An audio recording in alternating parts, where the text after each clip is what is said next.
کئی لوگ جو ہے فیس بک میں اور جو ہے وہ اس میں ڈالتے رہتے ہیں، کیا بولتے اس کو، کامنٹس ڈالتے رہتے ہیں. ارے بولے ادھر ادھر کی بات کیا کرتے ہو، قرآن حدیث کی بات کرو. وہ کون کرتے ایسے کامنٹس کون ڈالتے؟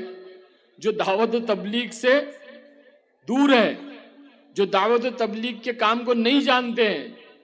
ہاں تو لوگوں کو بہکانے کے لیے ایسے کامنٹس ڈالتے. ارے بھائی میں عالم تھوڑی ہوں، میں تو ظالم ہوں. ہاں کون سی دنیا میں تھا میں؟ ہاں پیشاب کرنے کا طریقہ نہیں معلوم تھا، کھڑے رہ کے پیشاب کرتے تھے. تو اللہ کا احسان ہے کہ دعوت و تبلیغ کی محنت میں لگے تو اللہ نے ممبر و محراب کے پاس بیٹھایا، ورنہ مسجد میں جوتے چپل رکھنے کی جگہ ہے نا، وہاں بیٹھنے کے لائق نہیں تھے. اللہ کا فضل ہے کہ اللہ نے زندگی کو بدل دیا، چہرہ مہرہ لباس زندگی کا رخ اللہ نے پھیر دیا، اللہ نے معاف کر دیا. تو لوگ کامنٹس میں ڈالتے. تو اس لیے میں کلیئر کر رہا ہوں کہ بھائی میں عالم نہیں ہوں، قرآن اور حدیث علماء جانتے ہیں. ہم تو بس جو بات ہمیں دل کو اچھی لگی سنا دی، لوگ محبت میں سنتے ہیں اور زندگیاں بھی بدلے لوگوں نے. کئی لوگ ملتے ہیں بولے عارف بھائی خان صاحب آپ کا بیان جو ہے وہ 2007 میں سنا تھا، 2008 میں سنا تھا، 2011 میں سنا تھا، پھر میں اللہ کے راستے میں چلا گیا، 4 مہینے لگ گئے، زندگی بدل گئی. میرے 4 مہینے لگ گئے. وہ ہدایت میرے ہاتھ میں تھوڑی ہے. ہاں ہمارے تو بڑے کہتے ہیں کہ اللہ کے راستے میں نکلو اور لوگوں کو سمجھاؤ. لوگوں کو سمجھاؤ. کیا سمجھاؤ؟ ایک بات، پہلی بات کہ کرنے والی ذات اللہ کی ہے، لا الہ الا اللہ. اللہ کے سوا کوئی معبود نہیں اور اللہ کے سوا کوئی کچھ کر ہی نہیں سکتا. جو کچھ ہوا ہے اللہ سے ہوا ہے، جو ہو رہا ہے وہ اللہ کر رہا ہے، اور جو ہوگا وہ بھی اللہ ہی کرے گا. یہ سمجھاؤ. ساری طاقت اللہ کی سمجھاؤ، اللہ کی قدرت سمجھاؤ، اللہ کی ربوبیت سمجھاؤ. اللہ رازق ہے، اللہ سب کچھ ہے، یہ سمجھاؤ لوگوں کو. اور دوسری بات کیا سمجھاؤ؟ کہ حضرت محمد صلی اللہ علیہ وسلم کے پاکیزہ طریقوں میں کامیابی ہے. ہاں یہ بات سمجھاؤ. اور اتنا سمجھاؤ، اتنا سمجھاؤ، اتنا سمجھاؤ کہ اپنی سمجھ میں آ جاوے، اپنی خود کی سمجھ میں آ جاوے. اس لیے سمجھاؤ. تو ہم سمجھاتے اپنے طریقے سے، سمجھاتے اپنے اسٹائل میں، سمجھاتے ہم کو جو آتا ہے ہم وہ سمجھاتے. بھائی کوئی ضروری تھوڑی کہ میں عربی میں سمجھاؤں، کہ میں قرآن اور حدیث سیکھ کر آ کر بھی سمجھاؤں. نہیں، سنتے ہیں بڑوں سے، علماء اکرام سے سنتے ہیں. ہمارے بڑے بزرگ جتنے بھی اکابر ہیں وہ سارے عالم ہیں، تو عالموں سے سنتے ہیں اور پھر اپنا سبق دہراتے ہیں. یہ ہے، یہ دعوت ہے. آپ بھی کر سکتے ہو، ہر کوئی کر سکتا ہے. ہم کو تو الف با تا نہیں آتا تھا، قرآن پڑھنا نہیں آتا تھا. اللہ کے راستے میں نکل کے 4 مہینے نکلے. اتنا نکل کے سیکھے. چلتا پھرتا مدرسہ ہے بھائی، ہر کوئی اس میں نکلتا ہے. بڑا سے بڑا ڈاکٹر نکلتا ہے، انجینئر نکلتا ہے، مالدار نکلتا ہے، غریب نکلتا ہے، فقیر نکلتا ہے، بادشاہ نکلتا ہے. ہر کوئی مل جل کے نکلتا ہے اور سیکھتے ہیں اللہ کے راستے میں دین. ہاں تو میرے بھائی بزرگوں دوستوں، لوگ نہیں جانتے اس کام کو تو وہ کچھ بھی بولتے، کچھ بھی کامنٹ کرتے. تو میں یہ کہنا چاہ رہا ہوں کہ میں جو کہہ رہا ہوں، جو میرے کو بات اچھی لگی آپ کو کہہ رہا ہوں، آپ کو اچھی لگے گی، آپ اس پر عمل کرو گے. تو امیر صاحب نے کیا کہا کہ جبرائیل امین نے اللہ سے ضد کی. اللہ کو کہا اللہ میں آپ کی جنت دیکھنا چاہتا ہوں. اللہ نے کہا جبرائیل تمہارے اندر میں نے طاقت نہیں رکھی ہے جو میری جنت دیکھ سکو. اے اللہ مجھے دے دے طاقت، میں دیکھنا چاہتا ہوں. بہت اصرار کیا، بہت اللہ سے جو ہے اللہ کو منایا، بہت ریکویسٹ کی. تو اللہ نے اجازت دے دی، جاؤ. تو 600 پروں کی طاقت سے جبرائیل علیہ السلام جنت دیکھنے کے لیے اڑنے لگے. 600 پروں کی طاقت. ارے بھائی 2 پر کی طاقت سے 4-6 گھنٹے کے اندر بامبے سے